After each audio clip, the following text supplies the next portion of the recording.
Hello, I'm Hugh. I'm here today to talk a bit more about GM Gen 3.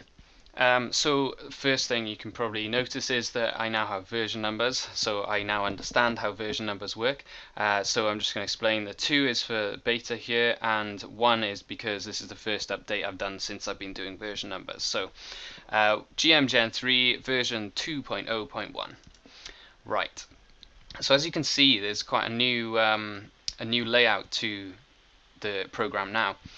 We have each line 1, 2, 3, 4, 5, and 6 all in a circle around the central vision of the 8-bit scene, and this one is the town. So the house is going to be the character in all of these scenes, and it's going to be the stuff around the house that's going to be changing in each one of them. I'm just going to go through the list of changes here that aren't that. Right, so I've added a microharmonic language changes so that they can be assigned within each subpreset. Master Harmonic Cloud still controls the way the central note modulation is calculated. So to understand this, I need to explain a little bit about the hierarchy of it. So each one of these lines has all of this information that you can change, all of these little boxes. And they are all stored. Each one is stored in a sub-preset, which you can see here. This one is the sub-preset of whatever master preset I'm in at the time. So these are the master presets, or the scenes. And within those, the piece moves through sub-presets. So they are like small little compositions. The sub-presets can be moved through in a couple of different ways. They can be moved through in a cyclic way, like in town. Town moves from 1 all the way up to 8, and then it cycles back to 1. So there are 8 different sub-presets. Not sure if I mentioned that yet. Another way that they can move is chaotically, and that comes from this button here, which is now checked for town, because town is a cyclic one, and stars is not a cyclic one. Stars is a chaotic one. So if I was to click stars, we'd have it moving from 1 to 8, but not linearly. It will just choose any one of those numbers between 1 and 8. So I'm just going to start the music now, or the recording. 3, 2, 1, go. Okay. And then talk a little bit about what else I've changed. So I've added line objects that will smooth volume transitions between sub-presets. So when this changes from 1 to 2, if this line is meant to fade out, it will smoothly fade this line out instead of just jumping right to the bottom. Conversely, if it was meant to fade in, it will jump right to the top. So you'll see that happening. I've added line objects that gradually move the tempo up and down to the new one. This is to do with this master tempo, the Chronos Protos, or the minimum value of 1 beat. So in this one it's 1000 milliseconds, and that will change, and you'll see that straight away as soon as I click the stars button to start the music. This transition takes 100% of the current bar length, so it will take 1 second to get to the new bar length, whatever it is, or whatever the new bar length. So 1 bar in town is 8 times 1000, so it will take 8 seconds, to get to the new one of stars. All the master presets added. I've spelled master wrong. And new interface color scheme, which I've spoken about. Bug fixes. I fixed a bug where switching between presets didn't turn sound off.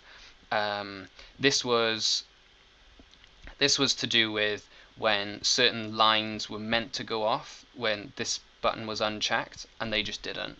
They didn't do it, so I fixed that. Okay, so I'm just going to press stars now, and you can see kind of what the first personality is like. So you can see I've changed the image. We're now looking at a Starry Night, and it's now down to the right Chronos Protos.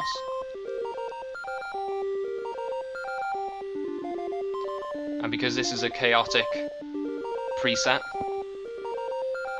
this will be flicking through randomly, any number between 1 and 8. And it's chaotic because I can choose some of these sub-presets to have the same parameters. And that would mean that I'm increasing the chance of that sound coming out. And that is not too noticeable in this because only a couple of the sounds are similar. 1 and 7 are similar, but the rest aren't. But it becomes more apparent in something else, like this wind sound effect, which I've got. I'm going to show that just quickly because it's very small. So we've got a wind scene now, and it shows the chaotic nature of this preset. So we're going from 1 to 8, but we've got 2 presets that have all 6 lines, and these line 5 and 6 are using the hyper soprano range, which means that they will add this top layer of whistling sound to this. So I'm going to change back to town now.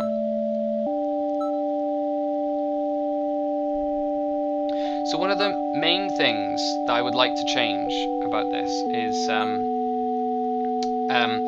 the way that the transitions work.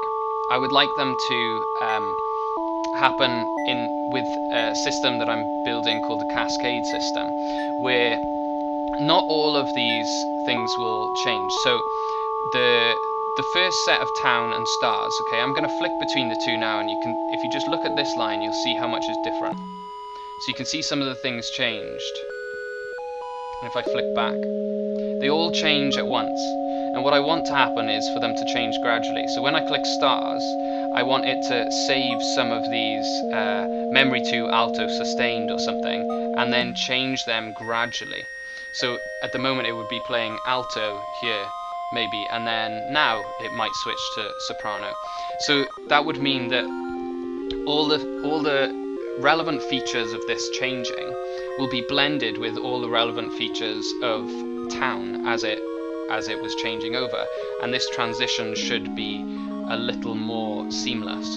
I still expect there to be some I expect the transition to be noticeable. I just want it to feel more composed than just this hard switch, which is what you get in video games currently, and what you used to get when the demands on the technology were much greater than they are today. So another thing I have changed is giving each one of these lines a harmonic cloud choice, so you can choose between all of these different ones, and that changes how the memories, which are deep down in the program, are processed by this line. So it takes a bunch of numbers between 1 and 6 for most of them. It'll be in fact it'll be between 1 and 12, so that we can fit in the octatonic one as well.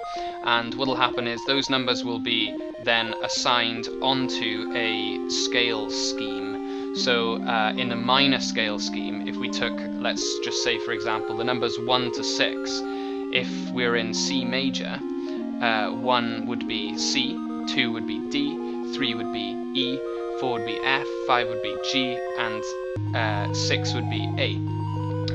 So the difference between the hexa major and the hexa minor in that specific case would be the E, or number 3, and number 6. Number 3 would now in the minor be assigned to E flat instead of E, which it was in the major, and the same goes for the A, so the A becomes A flat. So it assigns those pitch values onto a minor scale set. And it does the same thing with all of these, with the whole tone and the octatonic. It assigns those 1, 2, 3, 4, 5, 6, etc., whatever, onto whatever scale set is gonna make the scale sound right.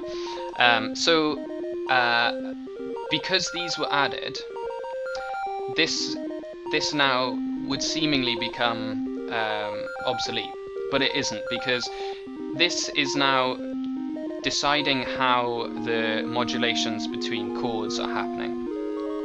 So you notice those modulations happening every it's going to be every 4 repeats of the pattern.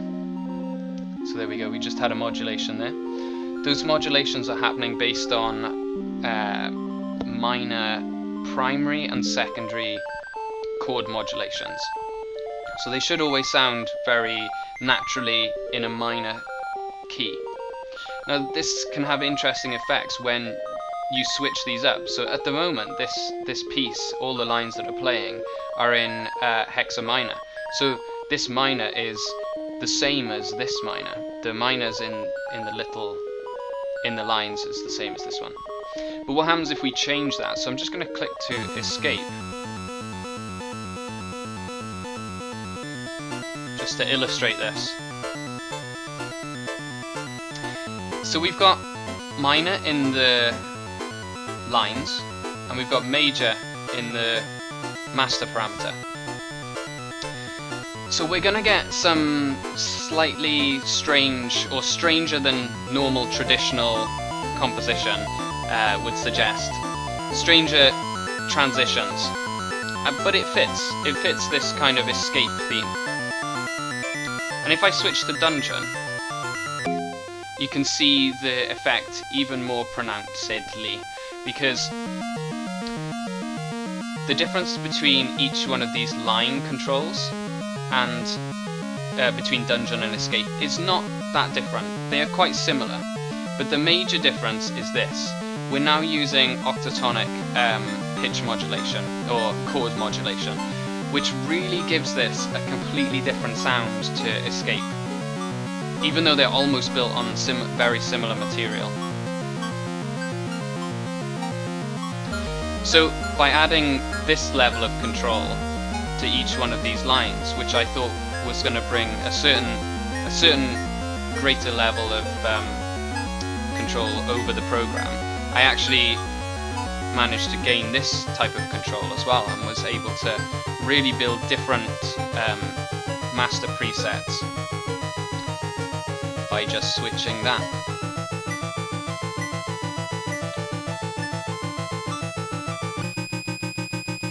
So I'm just gonna make the character die now.